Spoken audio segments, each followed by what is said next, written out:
मनुष्य परमेश्वर के आदेशों का पालन करने में क्यों असफल रहा? क्या आदेश दिए थे परमेश्वर ने? फल न खाना। उसके पहले भी 2 आदेश थे, वहां काम करना और रक्षा करना, और ये फल न खाना। अच्छा, बहुत बार लोग ये समझते हैं, सुनते हैं, सोचते कि हाँ, ये बाइबल में ऐसा लिखा हुआ है कि कौन आया? शैतान सर्प बनकर। अभी शैतान कौन है? शैतान के बारे में हम आगे थोड़ा पढ़ेंगे, 1-2 सेशन के बाद हम शैतान के बारे में समझेंगे। ये बात हव्वा को किससे बताई होगी कि ये फल नहीं खाना है? हाँ, आदम ने बताई। आदम ने हव्वा को बताया होगा कि प्रभु ने क्या बोला है, ये फल नहीं खाना है।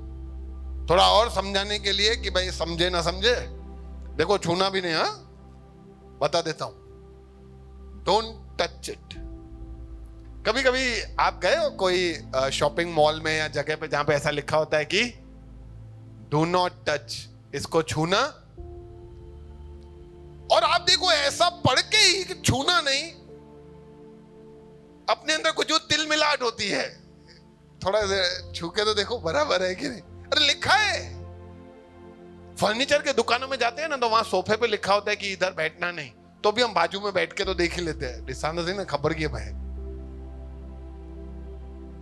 हमें हमेशा आज्ञाओं को तोड़ने में मजा आता है, क्योंकि हम पाप के जीवन में जीते हैं। आदम ऐसा नहीं था। आदम और हव्वा पवित्र लोग थे। उनके पास शैतान सांप बनकर आया। अभी शैतान कौन है बाद में सीखेंगे, सांप बनके कैसे आया वो भी तब सीखेंगे। अभी आपको यह समझना चाहिए कि जब ईश्वर अपने बच्चों से बात करता है ना, तो हमारा जो विरोधी है, शैतान है, उसको कुछ भी पता नहीं चलता है, कुछ भी। हमें जब ऐसा लगता है ना कि भैया प्रभु ने मुझे बोला है कि यहां जाके काम करना है, शैतान बाधा डाले, तो अरे शैतान को पता ही नहीं है प्रभु ने तुझे क्या बोला है, उसको कुछ पता नहीं होता है। तो शैतान भी वहां वाटिका के बाहर बैठ बैठ के बहुत देर तक ये सोचता रहा कि क्या है, ये लोग कर क्या रहे हैं, ये ईश्वर ने इनको क्या बोला है। तो बहुत सारे दिनों तक ऐसा मैं समझता हूं कि बहुत सारे दिनों तक इन दोनों को शैतान बाहर से बैठ के देखता होगा कि ये कर क्या रहे हैं। आदम आ रहा है, घूम रहा है, हवा आ रही है, दोनों नाच रहे हैं, कूद रहे हैं, फिर फल खा रहे हैं, फल खा रहे हैं, फल खा रहे हैं, फल खा रहे हैं, ये खा रहे हैं, वो खा रहे हैं, जानवरों के साथ घूम रहे हैं, जानवर भी, मोर नाच रहा है, ये सब ऐसा सब हो रहा है। शैतान ने बहुत सारे, ये वाले पेड़ का फल क्यों नहीं खा रहे, इतने फल खा लिए, ये वाले पेड़ का फल, चलो अभी ट्रिक करता हूं, ट्रिक।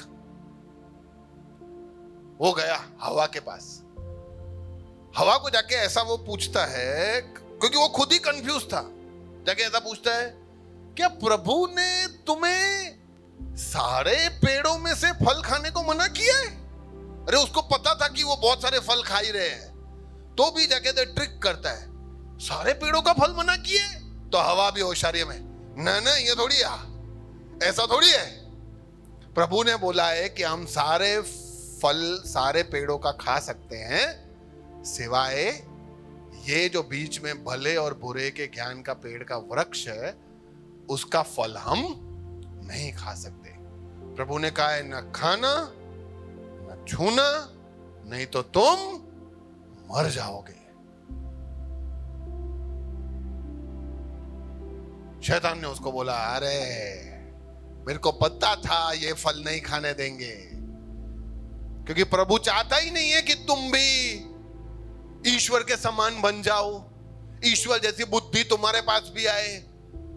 तुम्हारा ज्ञान, तुम्हारा बुद्धि सब ईश्वर ने छीन के रखा है, पर मैं तुम्हें बताता हूं, तुम खाओ, अरे कुछ नहीं होगा, मैं बैठा हूं, इधर ही खड़ा हूं, बस किधर नहीं जाऊंगा, तुम खाओ, और अगर तुम मर जाओ तो मेरे को बोलना। अरे नहीं मरोगे। तो तो मैं ऐसा समझता हूं पहली बार हवा ने वो फल को उस नजर से देखा होगा। बहुत बार देखा होगा वो पेड़, वो फल लगे हुए हैं, लेकिन उस नजर से देखना, कौन सी नजर से? खाने की इच्छा की नजर से, उसने तब देखा होगा जब उसको भरमाया गया। बहुत बार हम बहुत सारी चीजें YouTube पे, Instagram पे घुमाते हैं। शायद कोई ऐसा टेढ़ा चीज भी आ जाता है तो भी हम घुमा देते हैं, लेकिन जब वो घुमा देते हैं ना, तब शैतान आके टिक करके इधर बोलता है, अरे वो तो रह गया तेरा, देख तो सही, वापस पीछे कर। फिर हम पीछे करके उसको उस नजर से देखते हैं और फिर गिर जाते हैं।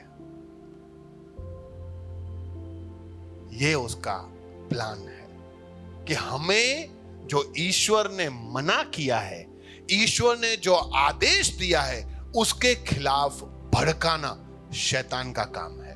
वो भड़काऊ है, वो झूठा है, वो झूठों का बाप है। वो हमसे यदि कुछ बोलता है तो सिर्फ और सिर्फ झूठ। और हवा ने उसको देखा, हो अरे तो अच्छा लग रहा है। अचानक से यूं चारों तरफ यूं अंधेरा और वो बीच में फल चमकने लगा होगा। हवा ने देखा होगा तो मस्त तो लगे, लिया। फिर उसके मन में शायद आया होगा, शायद अरे खाओ खाओ, मैं खड़ा हूं, इधर ही खड़ा हूं भाई, कहां नहीं जा रहा, खा के देखो कुछ नहीं होगा। और उसने खाया। प्रभु ने क्या बोला था? खाओगे तो? और हवा को कुछ नहीं हुआ। और शैतान ने वहां मौका पाया, बोला देखा कुछ हुआ? कुछ हुआ? नहीं हुआ ना, चलो अभी आदम को खिलाओ, बुलाओ उसको। उसने आदम को दिया खाने के लिए। मैं ऐसा विश्वास करता हूं आदम ने भी ना बोला होगा, पर उसके सामने सबूत आ गया। कौन सा?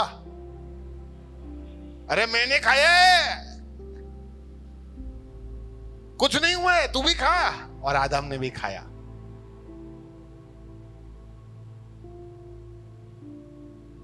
और दोनों नहीं मरे।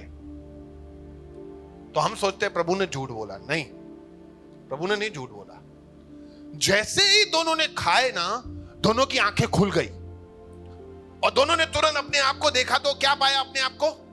नंगा। अरे हम नंगे हैं, हाय हाय, हमको ढकना पड़ेगा अपने आप को। उन्होंने पत्ते लिए, अपने आप को ढक दिया।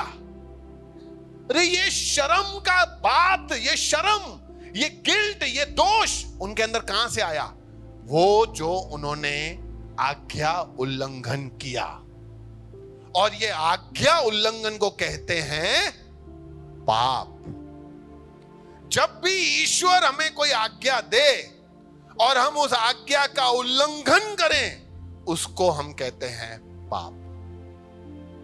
प्रभु ने बोला था कि ये खाओगे तो मर जाओगे। अब आपको ये बात समझना है कि हम मरने के लिए नहीं बनाए गए हैं। हमारा शरीर ऐसा नहीं था जैसा अभी आपको दिख रहा है, गंदा पसीने वाला, बाल सफेद हो जाए, झुर्रियां पड़ जाए, आंखों की रोशनी चली जाए, कान सुनने में कमजोर हो जाए, नाक में सांस लेने में प्रॉब्लम हो जाए, फेफड़े कमजोर हो जाए। ऐसा प्रभु ने नहीं बनाया था।